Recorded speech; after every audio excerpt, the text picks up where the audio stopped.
See What I See, exclusive on Spotify. Download Anchor untuk bikin podcastmu gratis.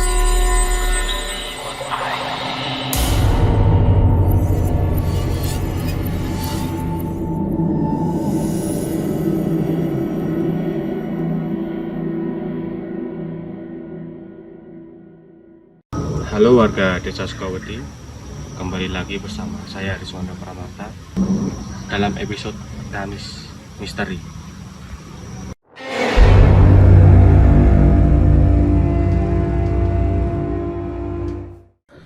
Sore ini seperti sore biasanya.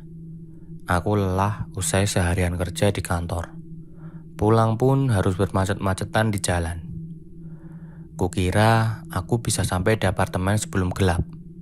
Ternyata tidak. Tepat saat azan maghrib berkumandang, aku baru memasuki basement. Kuparkirkan mobil di tempat biasa, kemudian mulai mengambil barang-barang bawaanku. Pintu mobil kubuka dan aku keluar sambil membawa tas. Berjalan masuk ke dalam apartemen melalui lift ke arah unitku yang ada di lantai 14. Kemudian aku masuk lift dan saat telah sampai di lantai 14, pintu terbuka dan aku bergegas keluar dari lift. Unitku ada di koridor sebelah kiri. Aku berjalan ke arah sana dan lekas aku membuka pintu, kemudian masuk. Aku pulang, ucapku sambil melepas sepatu dan menaruhnya di atas rak. Suasana apartemenku saat itu masih gelap. Hanya kamar saja yang lampunya menyala. Lantas, kunyalakan lampu ruang tamu. Kok gelap? Aku mengintip sedikit ke dalam kamar. Rupanya, istriku sedang menyetrika baju. Tidak biasanya, dia menyetrika jam segini. Biasanya saat aku pulang, dia sedang santai di sofa sambil main handphone. Aku menaruh tas di sofa dan sedikit melonggarkan dasi sambil berjalan mendekat ke pintu kamar. Yuna, istriku, menyetrika dengan posisi membelakangi pintu. Aku memandangi punggungnya terbalut dengan kaos lengan panjang oversize. Kok tumben kamu nyetrika jam segini? Mau ada acara apa besok? Tanya aku. Nggak ada apa-apa. Nggak enak aja lihat pakaian numpuk belum disetrika.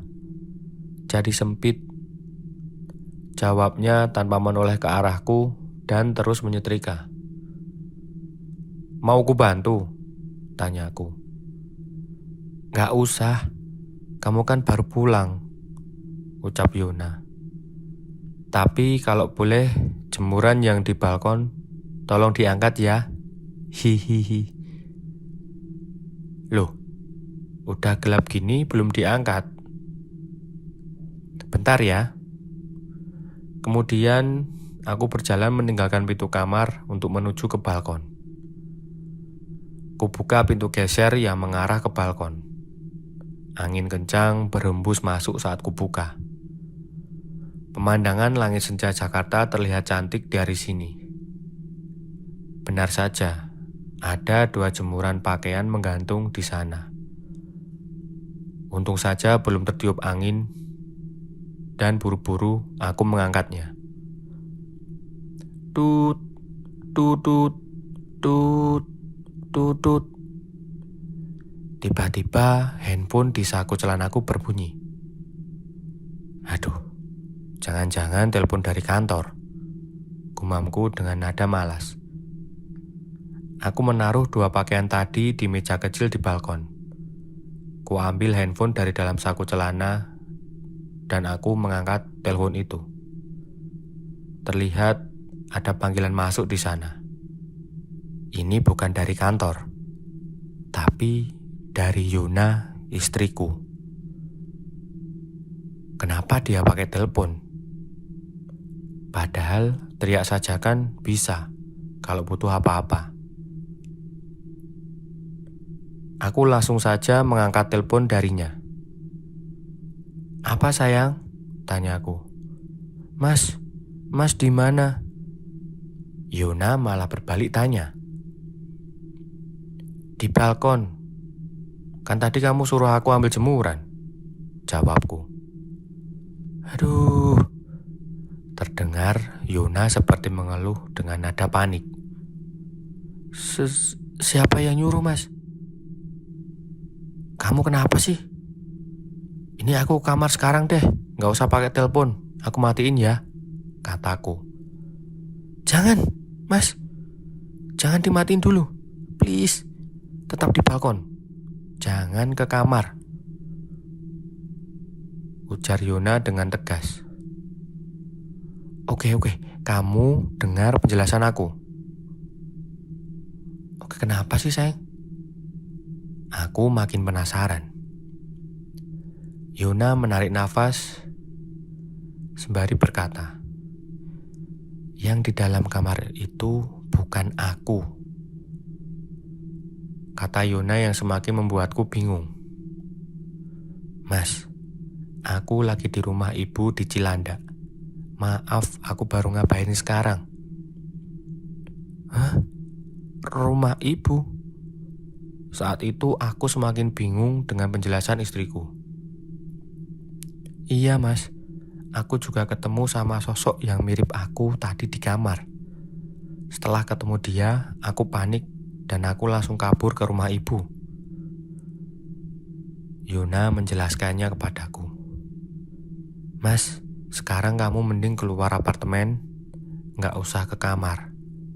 Cepet, aku tunggu di rumah ibu ya." Yofi, ini ibu nak, iya. Yona sekarang di Cilandak. Sekarang juga kamu kesini ya. Udah gak usah ngelihat apa yang ada di kamar." Tiba-tiba ibu mertuaku bicara mengambil alih telepon. "Terus yang di kamar siapa?" gumamku dengan wajah bingung. Waktu itu jantungku berdebar keras dan seketika aku berkeringat dingin. Aku mencoba masuk ke dalam dan menaruh handphoneku di meja. Aku tidak dengan mudah kabur begitu saja. Ini apartemenku, propertiku. Kalau itu bukan istriku, lantas siapa? Aku harus tahu. Jangan-jangan ada orang asing yang masuk ke sini. Aku berjalan dan berhenti di depan pintu kamar. Dia masih ada di sana, masih menyetrika baju, seperti saat aku lihat tadi. Aku menelan ludah dan mengatur nafas. Aku siap untuk bertanya. Tapi belum sempat aku bertanya, sosok yang menyerupai istriku, dia malah bertanya kepadaku duluan. "Mas, udah tahu ya?" tanya sosok itu sambil menyetrika. Nafasku semakin terengah-engah. Siapa kamu?" "Ini aku." Sosok mirip Yona itu berhenti menyetrika, kemudian berbalik badan menghadapku. Ia menunjukkan wajahnya yang hancur, penuh dengan darah dan luka borok. Keadaannya sudah tidak berbentuk. Matanya melotot dengan pupil yang kecil. Lalu mulutnya tersenyum lebar, menyeringai menunjukkan gigi kecilnya yang berwarna hitam. Ia tertawa sangat keras sambil menatapku. Suara tertawanya itu aku tidak tahan, sangat nyaring dan tidak nyaman di telinga. "Brengsek!" Aku refleks mengucap kata kotor dan langsung pergi lari dari apartemen. Satu-satunya barang yang aku ambil saat itu hanyalah handphone. Setelahnya, aku membuka pintu, kemudian aku lari menuju lift. Selama berada di lift, aku mencoba membaca doa yang aku bisa. Aku benar-benar kembali ke mobil saat itu juga. Kemejaku sudah basah oleh keringat dingin. Di mobil aku berusaha menenangkan diri, memutar musik sekeras-kerasnya sambil mengatur nafas. Setelah sudah cukup tenang, aku mengirim chat ke istriku. "Sayang, aku OTW." Setelah itu, aku mulai menyalakan mobil dan beranjak pergi meninggalkan apartemen. Malam itu aku tidur menginap di rumah ibu mertuaku. Ternyata Yuna juga mengalami hal yang sama. Aku takut kembali ke apartemen dan baru kembali hari esok untuk mengambil berkas penting dan kembali bekerja ke kantor. Setelahnya, aku dan istri mengungsi sementara di rumah ibu karena masih shock dengan apa yang kami temukan di apartemen. Perlu waktu bagi kami untuk mengumpulkan keberanian untuk kembali ke apartemen.